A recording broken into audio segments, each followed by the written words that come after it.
Assalamualaikum warahmatullahi wabarakatuh. Kami dari kelompok 1 akan menjelaskan tentang cara pembuatan obat yang baik atau CPOB, obat tetes mata. Happy watching!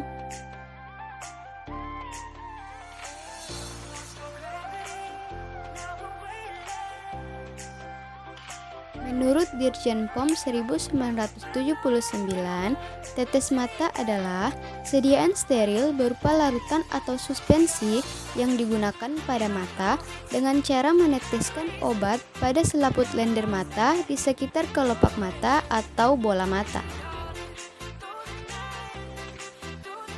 Prinsip dari produk steril yaitu produk steril hendaklah dibuat dengan persyaratan khusus dengan tujuan memperkecil resiko kontaminasi mikroba, partikulat, dan pirogen yang sangat tergantung dari keterampilan, pelatihan, dan sikap personel yang terlibat. Agar tercapai kondisi operasional, maka area tersebut hendaklah didesain untuk mencapai tingkat kebersihan udara tertentu pada kondisi non-operasional.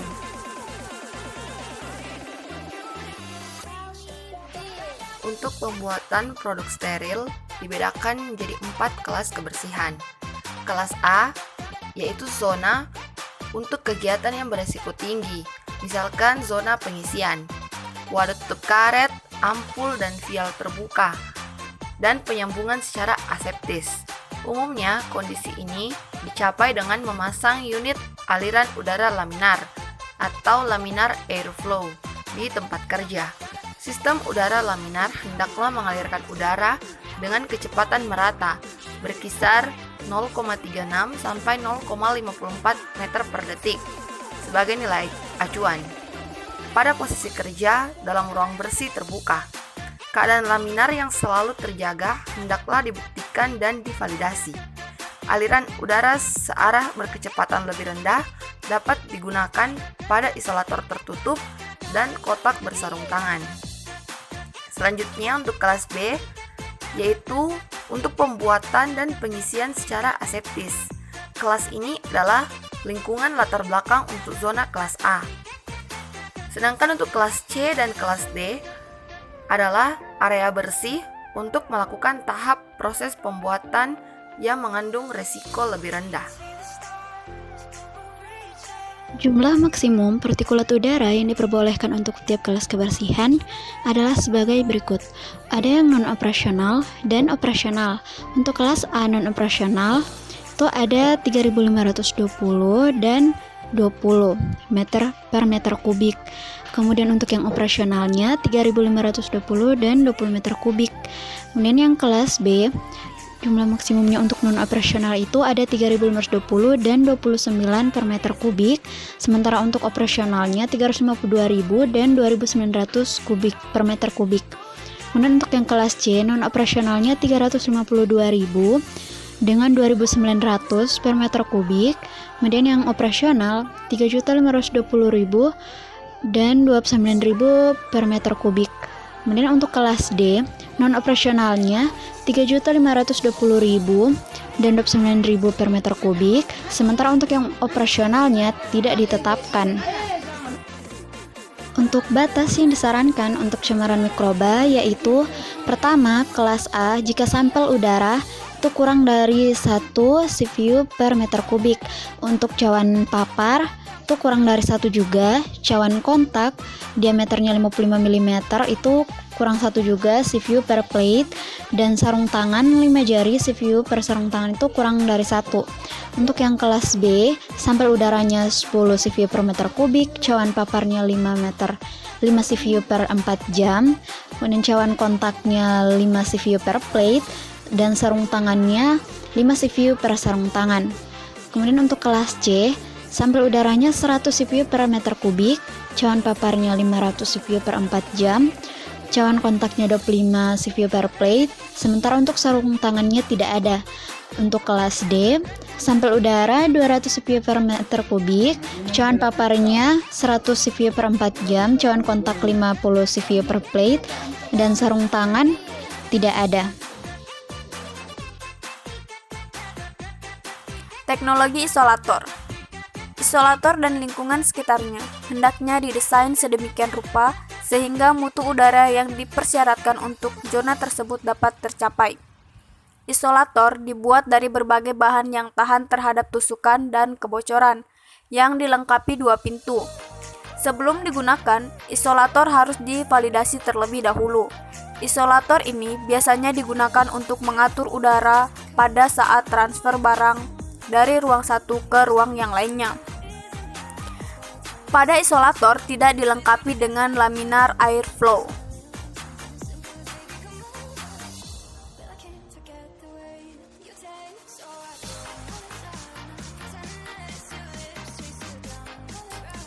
Teknologi peniupan, pengisian, dan penyegelan yang digunakan untuk produksi aseptis yang dilengkapi dengan air shower yang efektivitasnya sama dengan kelas A, dapat dipasang dalam lingkungan minimal kelas C dengan syarat mengenakan pakaian kerja seperti kelas A atau kelas B. Pembuatan secara aseptis memiliki 2 tujuan, yaitu yang pertama untuk menjaga sterilitas produk yang dibuat dari komponen-komponen yang telah disterilisasi sebelumnya. Yang kedua, produk yang terkontaminasi pada sterilisasi akhir hendaknya dibersihkan pada lab minimal kelas D.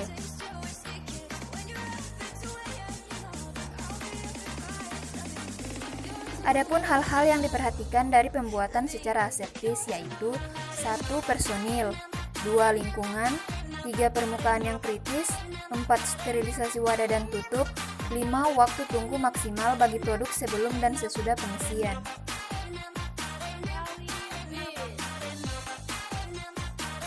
Personalia yang bekerja hendaknya memenuhi persyaratan tertentu dan sudah mengikuti pelatihan. Selain itu, personalia harus selalu melaporkan mengenai kesehatannya dan dilarang membawa barang-barang dari luar ke dalam ruangan steril. Hal ini dilakukan untuk mencegah adanya kontaminasi dengan mikroba.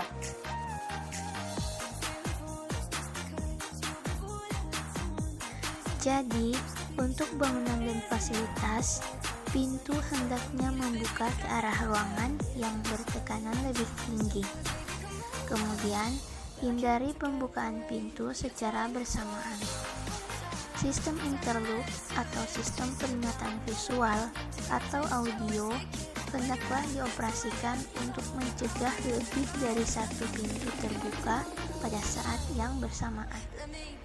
Modifikasi biasanya dilakukan pada ruangan antara dan ruangan ganti dengan sistem sink airlock dan bubble airlock. Perbedaannya hanyalah ada pada tekanan. Kemudian ada peralatan. Pada pembuatan produk steril, pembuatan menggunakan autoclave dan oven dengan memperhatikan aspek panas dan karakteristik bahan yang akan disterilisasi. Kemudian ada sanitasi. Prinsip hygiene sanitasi yang harus diperhatikan yaitu hygiene adalah suatu usaha yang dilakukan untuk melindungi, memelihara, meningkatkan derajat kesehatan dengan cara memelihara dan melindungi kebersihan subjeknya yaitu obat dengan memperhatikan tekanan dan udara.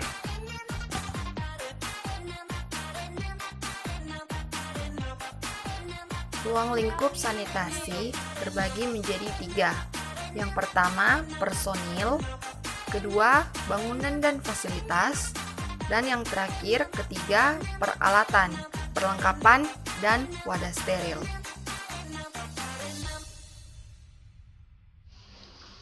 Selanjutnya, untuk air yang digunakan pada sediaan steril, air untuk injeksi atau water for injection yang telah melalui penyulingan tertentu. Penyimpanan hendaknya di atas suhu 70 derajat Celcius untuk mencegah pertumbuhan mikroorganisme. Penyimpanannya dapat dilakukan pada wadah yang bersih dan steril.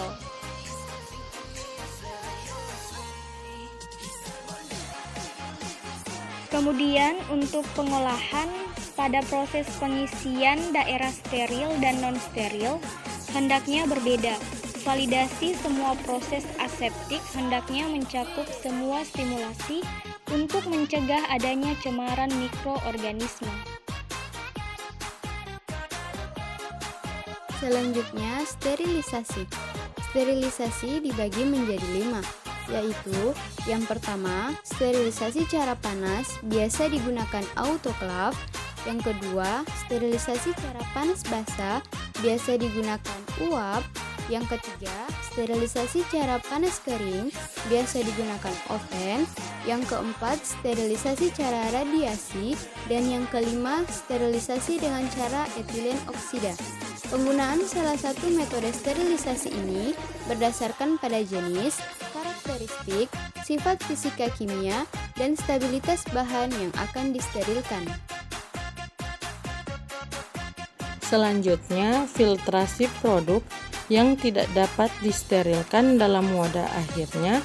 Bila produk ini tidak dapat disterilkan dalam wadah akhirnya, larutan atau cairan dapat difiltrasi ke dalam wadah yang telah disterilkan sebelumnya melalui filter steril dengan ukuran pori nominal 0,22 mikron atau lebih kecil, atau paling tidak melalui filter yang mempunyai kemampuan menahan mikroba yang ekuivalen.